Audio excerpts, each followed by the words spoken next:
نیک اولاد حاصل کرنے کے لیے سورۃ فرقان آیت نمبر 74 لازمی پڑھے، ربنا حب لنا من ازواجنا وذریاتنا قرۃ اعین وجعلنا للمتقین اماما۔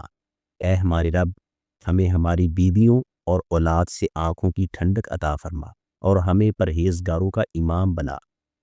اس آیت کی تفسیر میں لکھا ہے کہ مسلمانوں کو اللہ تعالیٰ سے صرف اولاد نہیں بلکہ نیک صالح بیوی اور نیک فرما بردار اولاد مانگنی چاہیے۔ صرف بیوی یا اولاد کا ہونا نعمت نہیں بلکہ نیک بیوی اور نیک اولاد کا ہونا اصل نعمت ہے۔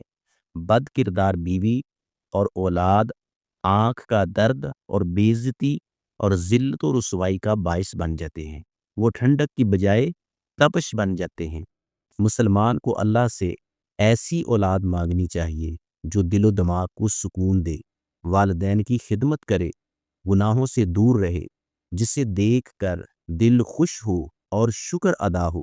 اگر کسی کے پاس اولاد نہیں تو وہ یہ دعا تہجد کے وقت مسجد میں اذان اور اقامت کے درمیان، روزے کی حالت میں، سفر کی حالت میں، مکہ اور مدینہ منورہ میں ہر نماز کے بعد 41 مرتبہ پڑھیں، ربنا حب لنا من ازواجنا وذریاتنا قرۃ اعین وجعلنا للمتقین اماما۔